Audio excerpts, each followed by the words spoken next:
you really need to learn the seasonality and the availability of ingredients, which is a challenge in a province like Saskatchewan, I've heard. So I always like to prove things wrong, and that's why I stick around here. Yeah, okay, sorry, I'm just going to look at my notes real quick here. One sec. Okay, so working at the cancer hospital, I got the opportunity to come to Regina for the first time. That was 4 years ago. A couple went down there for treatment and offered me to come back here and teach them how to cook. So I said, okay, sure, I'll come, and I spent my first summer here. I think after spending a summer in Regina, it's really hard to leave. I didn't get to experience the winter that year. So after that, I had the rare opportunity of doing pastry school in Spain. I went there for 6 months and learned from a traditional French pastry chef, and it was awesome. I learned the consistency and the discipline of French pastry.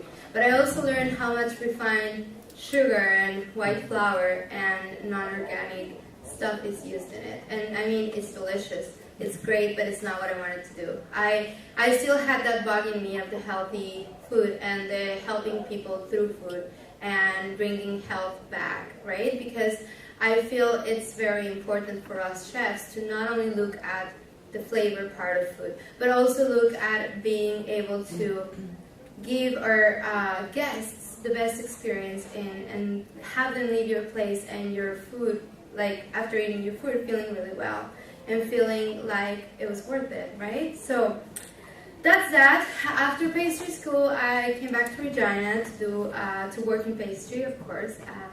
And I did what I call the immigration hiatus. So basically, immigrants have to stick around with their employer for 2 years, usually when you get a work permit.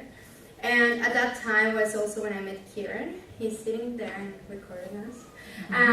He's been a great support, my best friend here, and he's helping me out with the backyard, which is what I'm going to be talking about next. I'm sorry I don't have any pictures. There's some little flyers there that you guys can take home and check out the website. We have Facebook, and you can check out what we're doing. Yeah, I think. Okay, cool. Sorry. And so that's the backyard.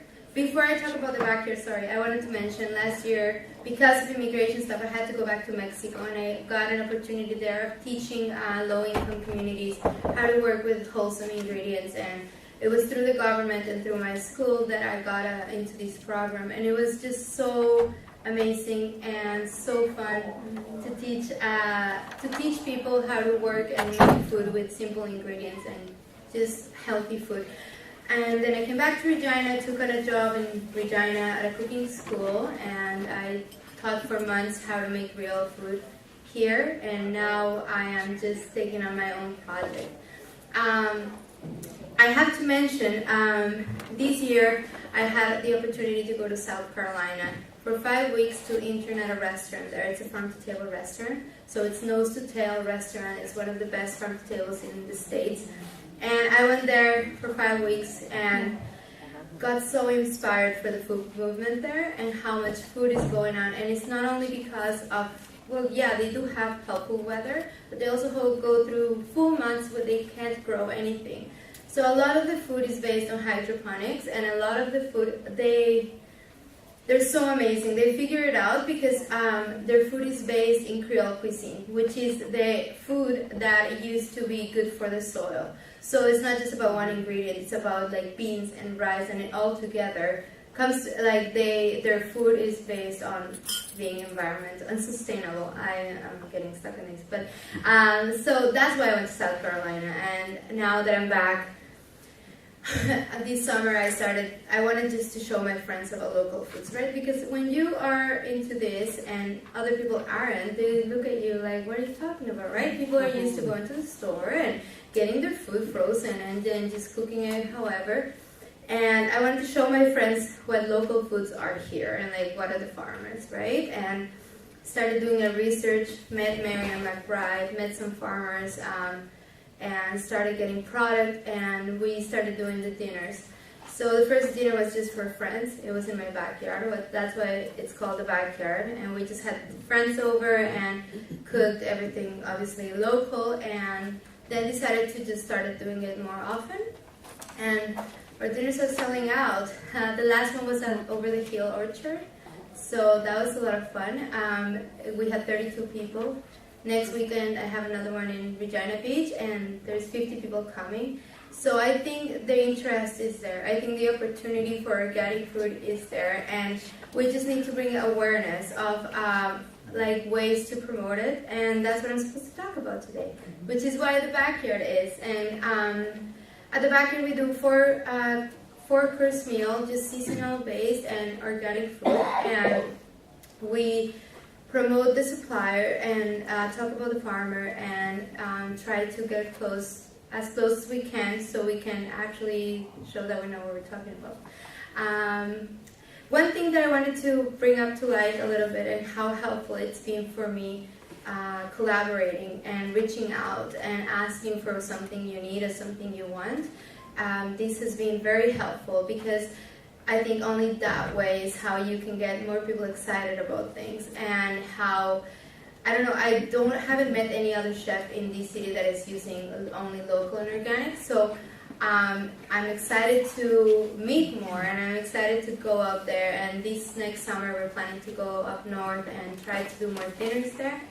And well, the dream is just to feature Saskatchewan food and show how the ingredients are the most important thing in our plate. And that's it. Yeah.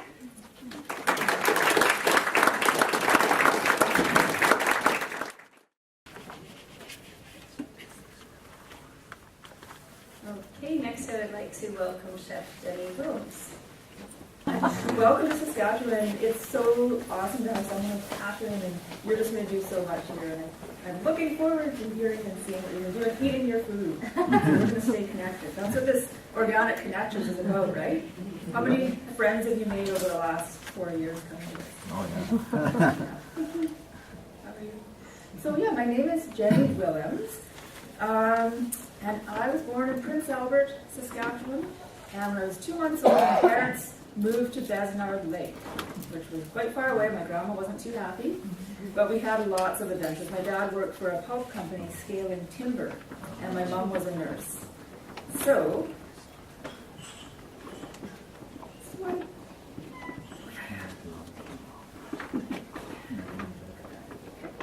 Besnard Lake takes a while to catch up with that.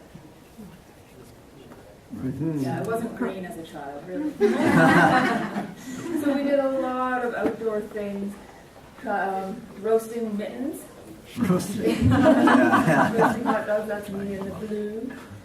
We'd take a skidoo, and we'd ride out across it's probably about 20 kilometers from the pulp camp to our friend's trap line, John and DeMar. They had a cabin on another little lake. So my sister and I would lay in that sleigh, they'd cover it all up, and we could see just a little peephole through. So I remember seeing the moon in the daytime. You'd get out of the sled and you'd be burping snowmobile gas. I always think I could have been so much more. And we'd go into the cabin, and it would smell smoky and sweet, and they'd be curing beaver pelts, and we'd eat wild meat and drink tea. And obviously at the trap line, they'd have to pack in as much ingredients as they could. They didn't just zip back to the grocery store, nor did we at the pulp camp, but we had a mess hall that we could go in. And one of my first role models in the kitchen was the camp cook named Nettie. She always wore a clean white apron, and she had fresh cookies to give us, and she fed all these hungry men who were away from their families. We did have our own house, so visiting Nettie wasn't a necessity, but it was a joy. So yeah, it was early exposure to just people who live off the land. That was the norm, right? And then we moved, because we had to go to this thing called school. My sister was school age. We moved to La Ronge, which is, how many kilometers north of Regina is La Ronge? 600 kilometers? And we were 10 kilometers north of La Ronge at a little lake called Lamp Lake. And we didn't have TV reception. So my sister hunted and shot hoops, and I cooked and read and foraged. So this is, Have you been to the north, Mariana? No, I haven't. It's just like the mountains, but without the mountains to block the view. Right. It's awesome.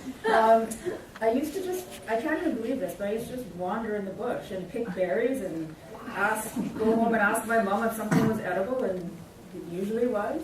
So there's little lichens here that you could boil and make tea. There were blueberries back there. This is a special rock that we called mountain goat on our road. Nighttime, and there's wild cranberries and Labrador tea and blueberries just ringing the lake. We didn't have fish in our lake, which is strange, but also wonderful because no one wanted to come and fish it out. My biggest fear growing up was not of monsters under the bed, but that someone would plant wild rice in our lake. Oh. It would be gone, it would just be a rice lake. And I still love foraging and picking. And Thanksgiving about 5 years ago, we got an early snow and the blueberries were frozen on the branches. So we went for a long walk and picked frozen blueberries. It was amazing. Jenny, just to let you know, the Can you hear previous me? presentation, there was no red colors coming up through the machine, so everything is kind of green. Oh, I Said know, that in yeah. the beginning. Oh, sorry. So those are green berries. Yeah. Thank you. Because it looks so weird. Just imagine I'm not green. So yeah, and growing up in the north, it just seems like it breeds a different kind of person. Like you, maybe, I don't want to say weird, but your personality kind of comes out a little more. This is my dad, Barefoot Mick. And the lake froze really well last year, so he went for a barefoot walk on the ice. So you'll see where I get it. So I lived in the ranch till I was 16, and then I moved to Jasper, Alberta. That's 16, not 60. And finished my last year of high school there. I actually worked as a nanny in the summer and cooked for the family, and also at my uncle's fruit stand. And it was wonderful. He'd drive to the Okanagan twice a week, and I'd run the stand, and he'd come back, and he would have had supper with the orchard owners, and kind of picked out which fruit he wanted. And that was a real connection to food too. And then winter would come and you'd have to eat these dried up things from the grocery store. It was so sad. So yeah, Jasper, Alberta was a real foodie training ground. And then I actually stayed and was a bit of a ski bum, worked fruit stand in the summer and ski hill in the winter. But there was often a stretch of probably 3 months of paychecks if the snow was a little bit late coming. So you learn how to really stretch your food dollar. So if you found some sweet potatoes, you made sweet potato chowder, and then you made sweet potato bread and bannock or whatever. You had friends over and you collaborated what little food you had left. Like, it was pretty intense. I remember once spending my last $10 on a Bon Appetit magazine, a bottle of cheap wine, and a jar of capers. Oh, and this place was called Takara Lodge. And my uncle supplied all the produce to the restaurant. And when we went in, he got treated like a rock star. It was like, Peter's here, get him a good table. And they made a poor man's pasta with all his veggies, and we'd sit and eat that. It was amazing. So I went back there 2 years ago, and it's just as good. The colors in the restaurant are fantastic. It was a little gleamy with something on top. And then, 21 years of age, married quite young, moved to Birch Hill, Saskatchewan, where my husband's family had lived for a while, just kind of randomly actually, and needed to do something to make money. My husband was underemployed, and an opportunity came up to rent a 14-seat coffee shop.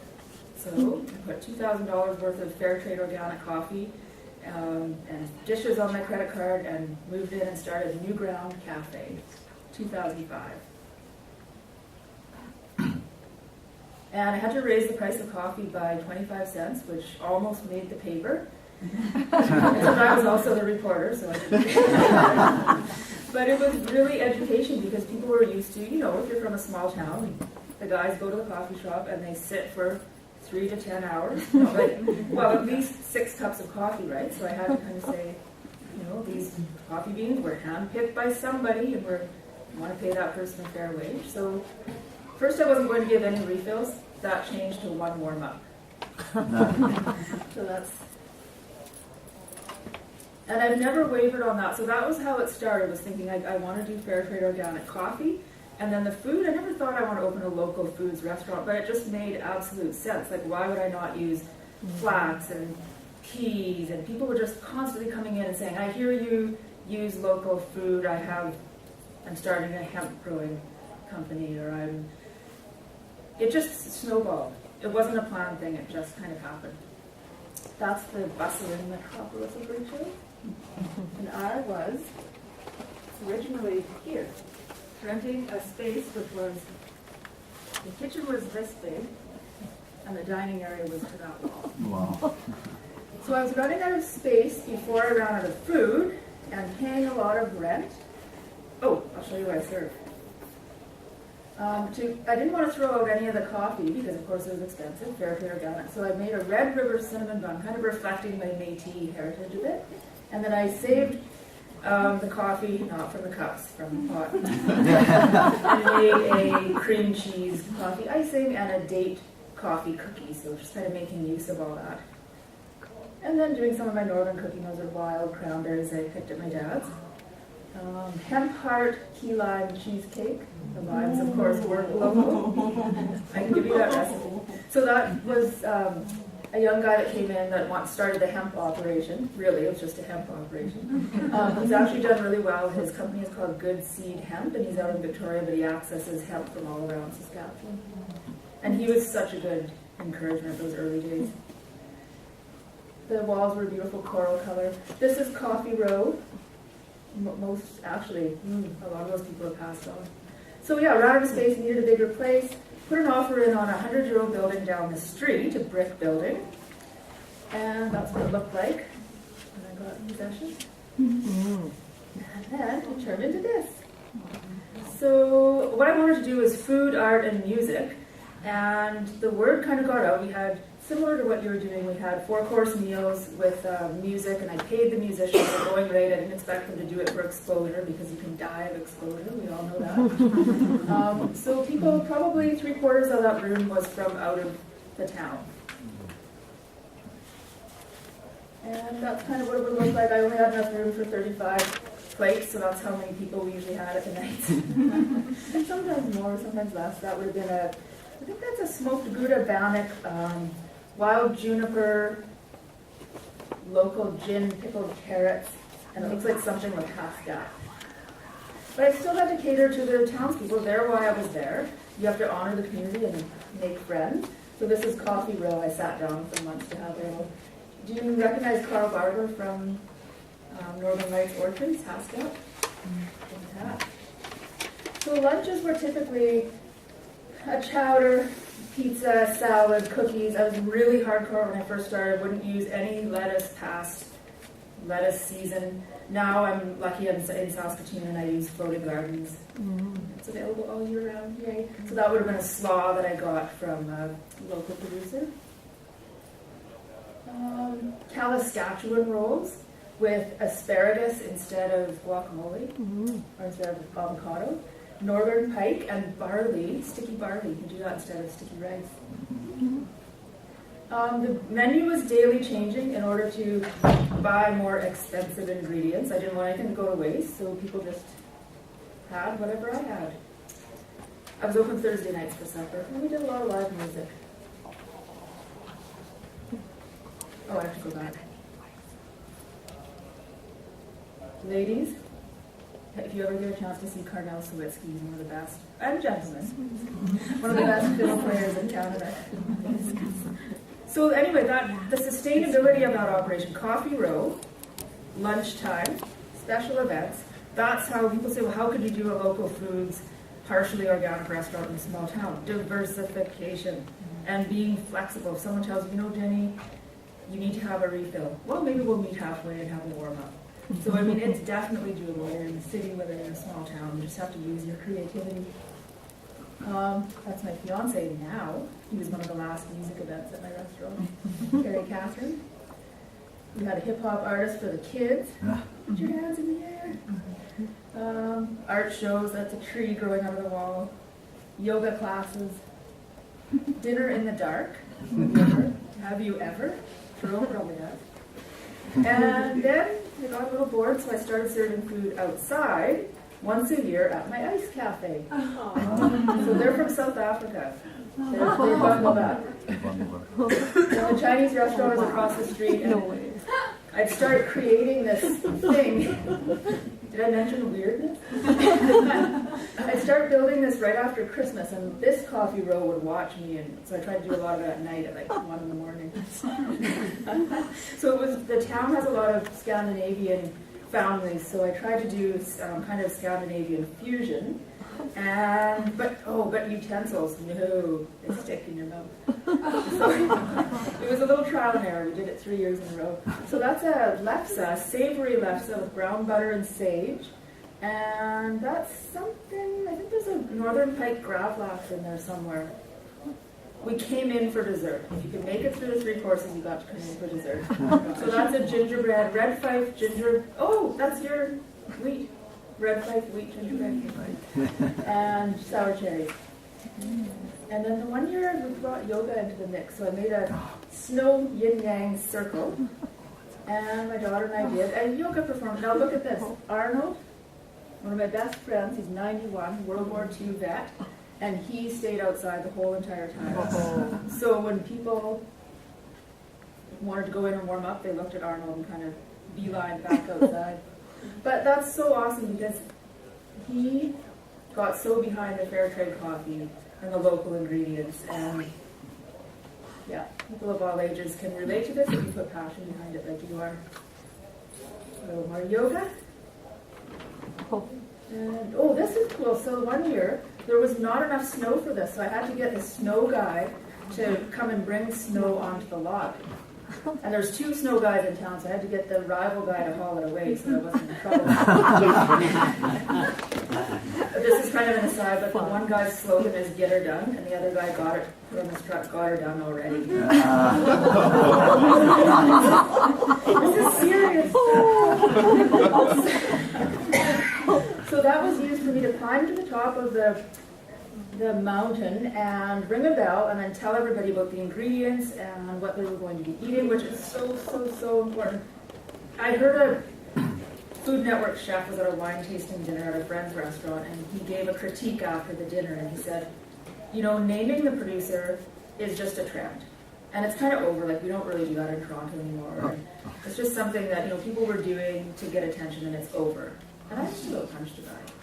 Like, it's not over. Are you over getting good food from producers? Are you over starting new relationships?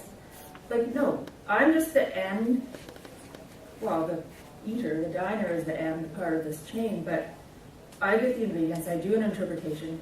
I'm the end result of probably, what, like 20,000 hours in one meal of people. So, yeah, I'm going to take 3 minutes between courses to tell you what you're going to eat. Amen? Amen. Amen.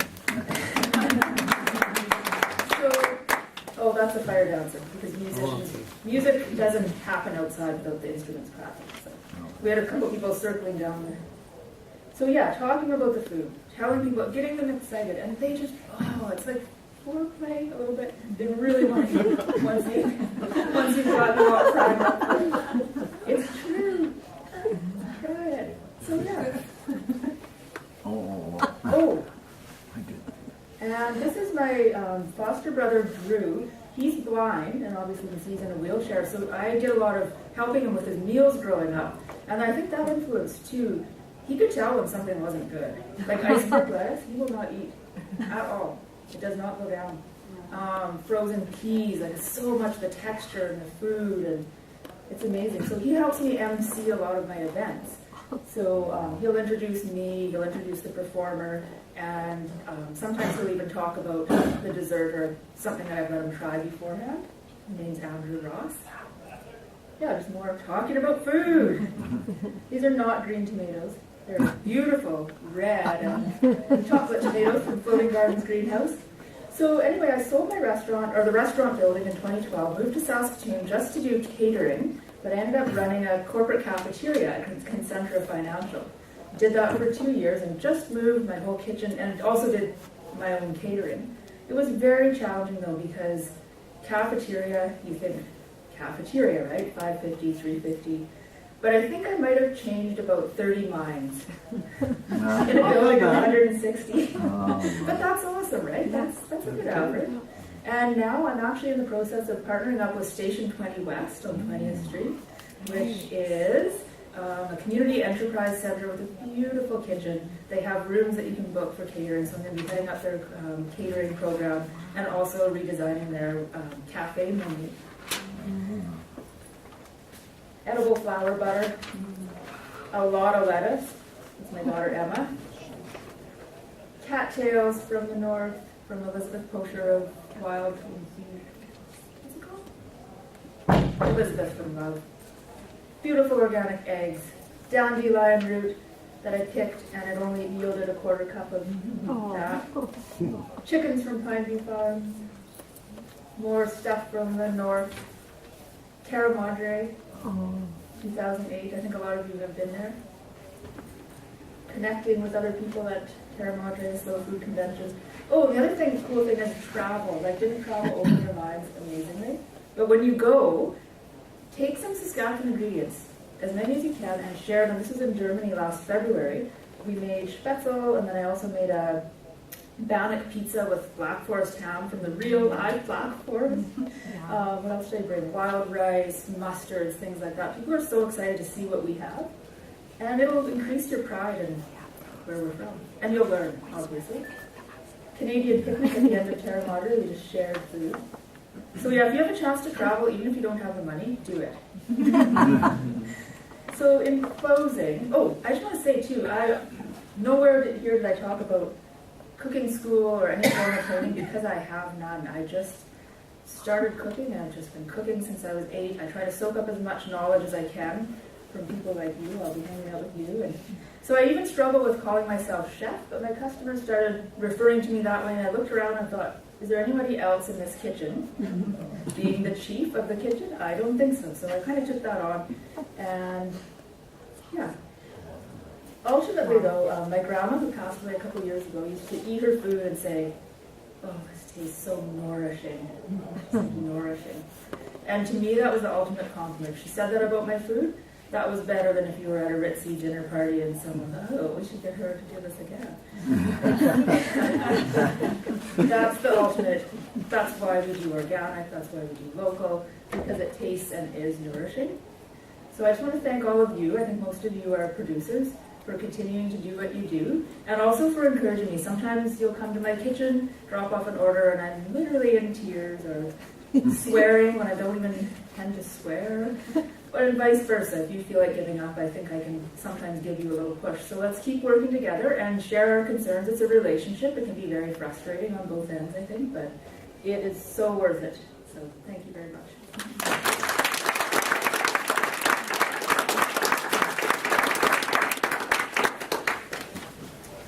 Thanks, Jenny. I was just going to mention too that we're going to do a question session at the end if anybody has questions. And now I would like to welcome Chef Jérôme Douzelet.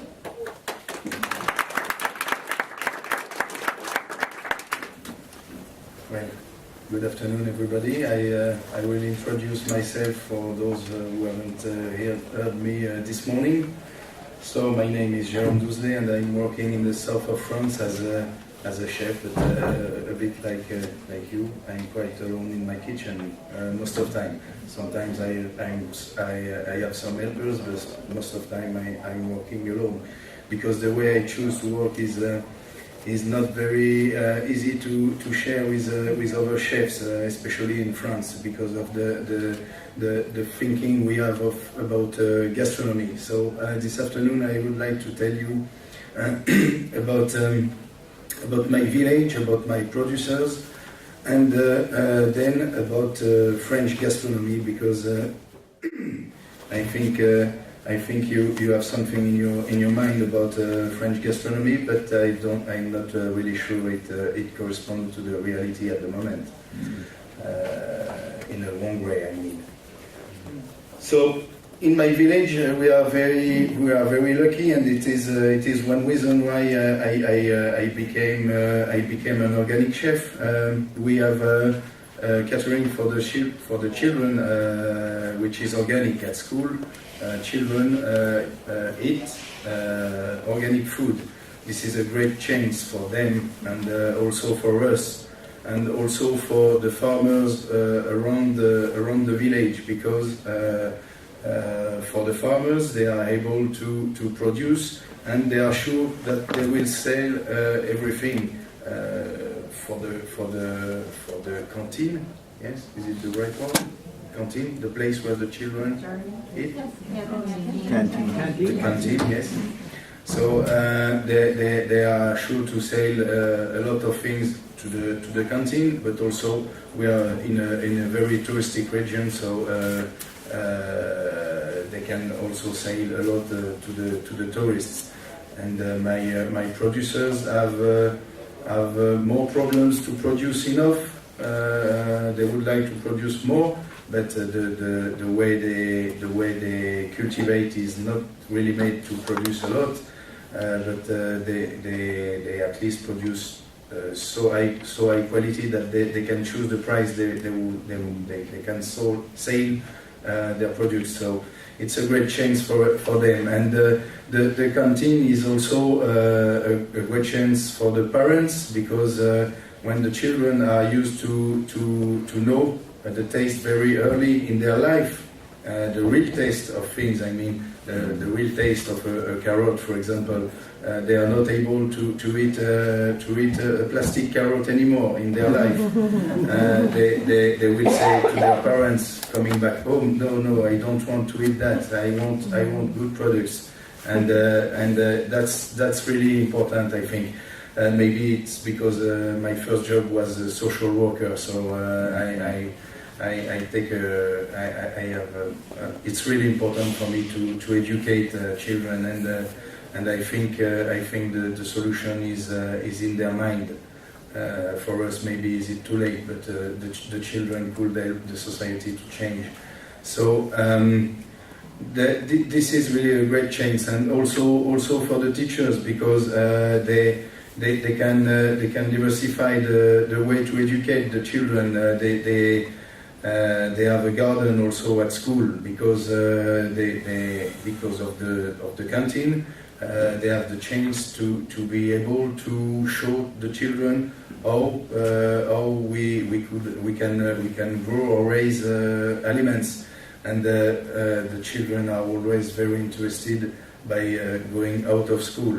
So it's a great chance, and they also visit a lot of farms around. They go to in Ornay farms, yes, where they raise bees. They go to see a lot of things, and they learn a lot about agriculture, but also about culture and about traditions, because the culture of the food is present quite everywhere in the world. We have seen a lot of different cultures with the Professor Seralini when we are going all around the world, and every population has its own culture about food. This is very important, I think, for all the people. But in our modern society, I think we are losing the sense and probably the common sense of eating, which is the main problem for me. Because when you see adults, when they lost the taste, when they lost the real taste I was talking about, it's very hard to convince them to come back to good aliments, because it's not easy when you have lost the taste, you can't go back.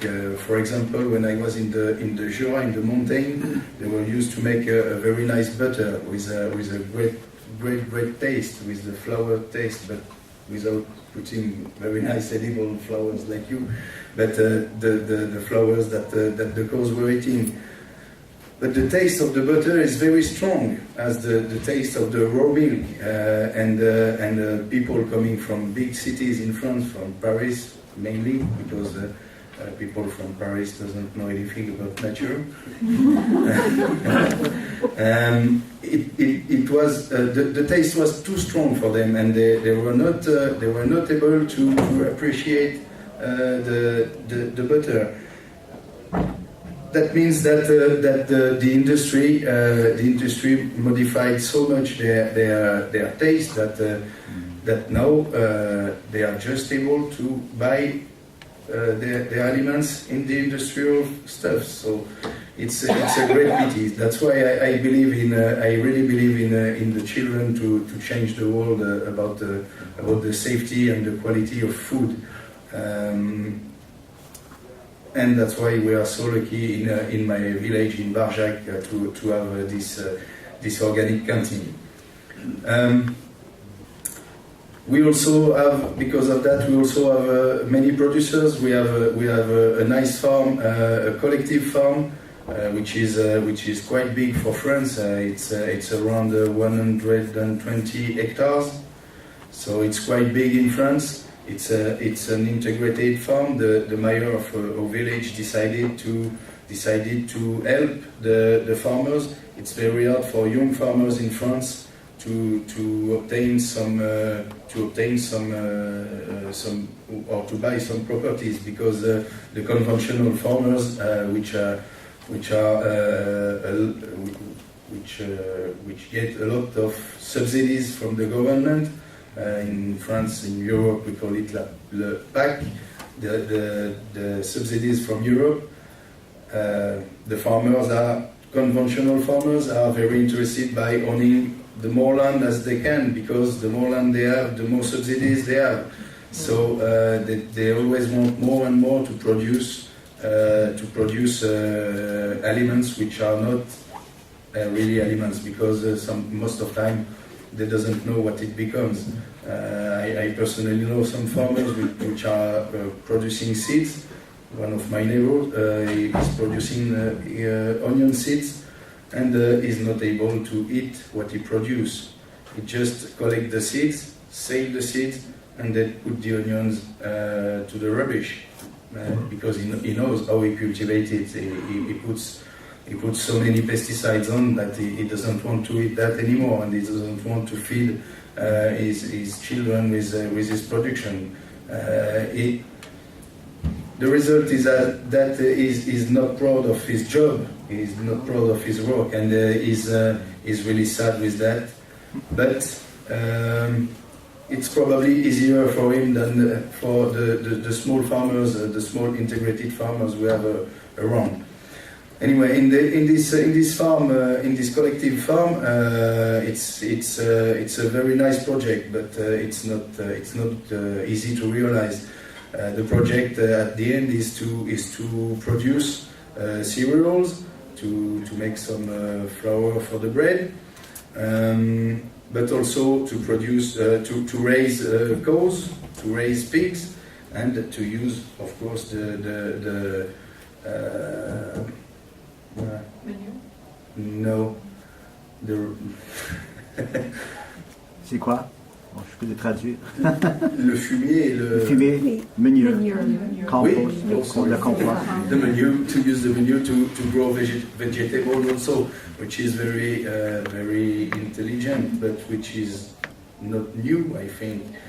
My grandpa was already used to cultivate like this, and we just lost this common sense in the last 50 years, I think. So I can't understand why it's so hard to recognize that we just made stupid things during a few years.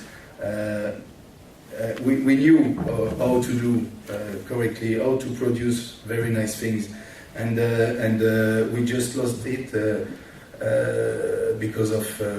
probably because of TV, because we are used to hear, let's go to industrial things, it's better, it's safer, and so on. About the safety in France, for example, we just control the quality of food by bacteria.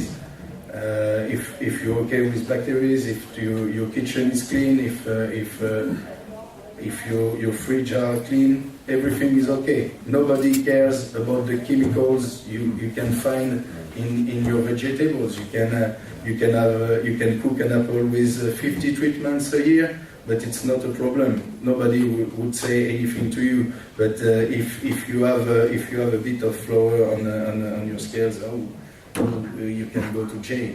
So we have, as a chef, we have to tell them about that. That's why last time one man from the government came in my kitchen. He went away a bit hard.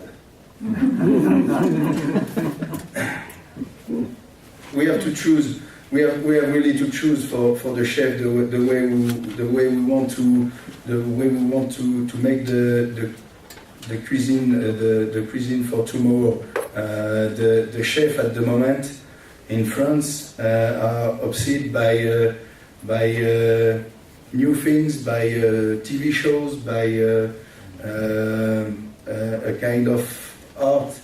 But I think we are not artists. We are just artisans, and it's not the same thing. We have to use our hand, not to put gloves, plastic gloves, to prepare very nice and very attractive things, but attractive but not safe. The chemical products inside are more important for me than the look of the plate. Even if the looking is very important, but that's not the most important. We can't forget it, and that's why I cook the way I choose. So as I explained this morning, for me, the most important is to see what the producers have to offer to me, or what my garden or my nature around my place is able to offer to me, and then I will try to invent or to create a recipe. But never like in the big famous restaurants where they are able to sell a menu around $500. They create on the paper. It's very nice. It's a very hard job. Sometimes some chefs are used to make a lot of drawing to prepare the plate, and it takes a very long time to build the menu, but they do this before. It's the hardest part of their job, and then they go on the market, or maybe sometimes on the mall, which is worst, of course, and they try to find the ingredients they need to prepare the recipe they invented. For me, it's stupid. I can't cook like this. I repeat you that the nature of the producers are my guide, and the quality also.